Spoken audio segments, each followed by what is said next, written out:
Olá, meu povo. Tem um ponto da Lei Eleitoral 13.877 que foi sancionada pelo presidente Jair Bolsonaro na última sexta-feira, 27 de setembro, e que entrou mudo e saiu calado, como a gente viu no interior, das discussões dentro do Congresso Nacional. Diz respeito ao impulsionamento de conteúdos pelos partidos, coligações e candidatos na internet, e que a partir de agora vai poder ser pago com o dinheiro do fundo partidário, né? Me parece que poderia ser utilizado apenas o fundo eleitoral. Esse fundo partidário, para quem não sabe, é um fundo de assistência aos partidos, o que eu já acho um absurdo eles não conseguirem se manter, né, porque são instituições, sim. E esse fundo deve chegar a quase 1 bilhão em 2020. Porque é um tema que é preciso ter um olhar diferenciado sobre ele. Porque em tempo de fake news, né, a legislação me parece que vem sendo cada vez mais afrouxada.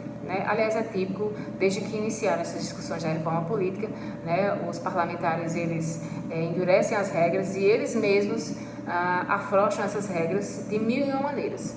Né? Às vezes você até se perde, você não sabe nem sequer o que está valendo, o que foi votado, parece até brincadeira. Não está claro, por exemplo, como é que vai ser feito esse funcionamento com o dinheiro pago pelo cidadão, né? Porque é um dinheiro público esse fundo partidário. Quanto em recurso vai poder ser usado, né, desse fundo para esse funcionamento, né? Para você ter ideia, em 2018, em 15 dias, os candidatos gastaram 2 milhões, aliás, para esse tipo de ação. Né? Como é que vai ser essa fiscalização no dia a dia? Porque quando se trata de rede social, tem que ser minuto a minuto, não adianta. Então, quantas postagens pagas os candidatos vão poder fazer? Isso não está claro também. Que tipo de conteúdo vai poder ser publicado? Né? Conteúdo para rede social é completamente diferente de um conteúdo para uma mídia tradicional, exemplo de jornal, por exemplo, diferente do que é postado no próprio site do candidato. Né? Tem formatos diferentes, formas diferentes. Quem é que vai fazer essa curadoria na hora de fiscalizar? É o Ministério Público Eleitoral? Né? Ou então vai ficar candidato stalkeando, né? Aí fuçando a vida do opositor para poder dar denúncias em cima de mais denúncias. Primeiro que não há controle, né? Porque rede social é muito rápida, né? E a democracia, acabou.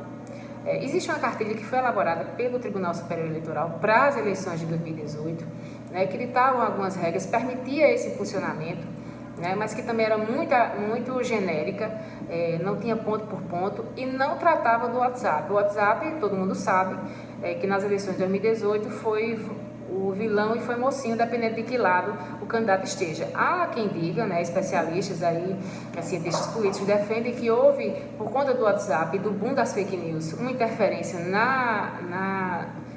nas eleições presidenciais, né, mas não há como se comprovar com números. Existem denúncias, sim, da criação de empresas fantasmas, né, que foram criadas ali só para listas de transmissão no WhatsApp. O WhatsApp, eu tenho ele como uma dark web, né? Porque se você está dentro, ok. Se você está fora, você não sabe o que está acontecendo, porque dentro do WhatsApp acaba se transformando numa terra sem lei.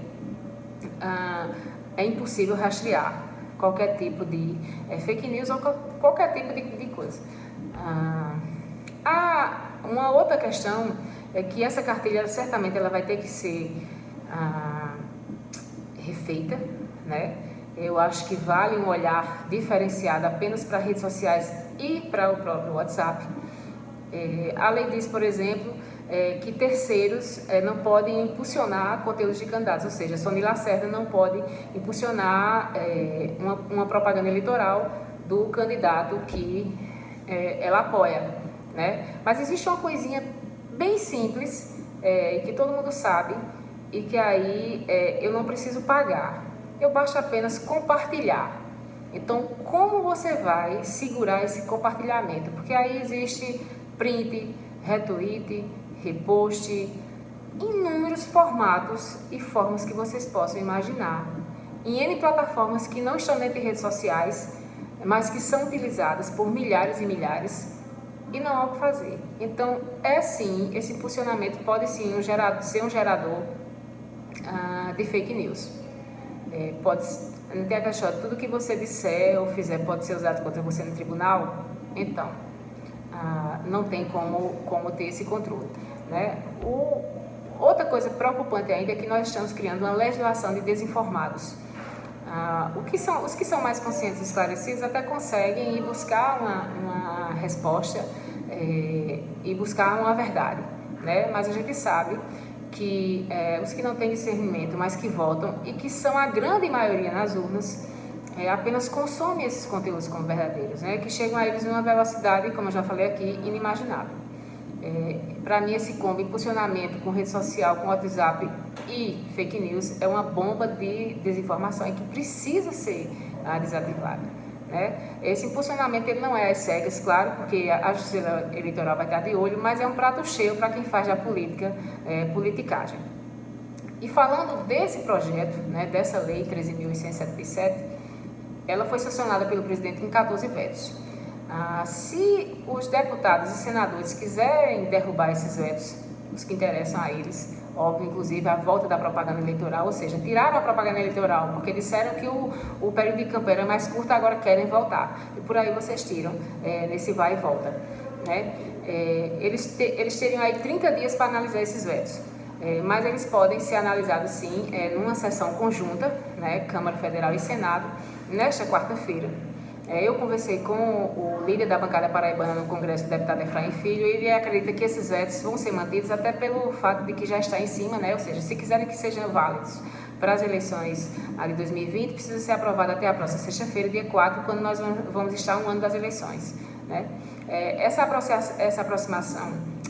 apreciação, desculpe, seria através de uma sessão conjunta, né, do Senado, mas existe aí, do Senado e da Câmara, mas existe aí toda uma dinâmica, e aí eu pedi ao deputado Efraim Filho que me explicasse um pouco, né, explicasse a vocês como vai funcionar, tá? Escuta aí.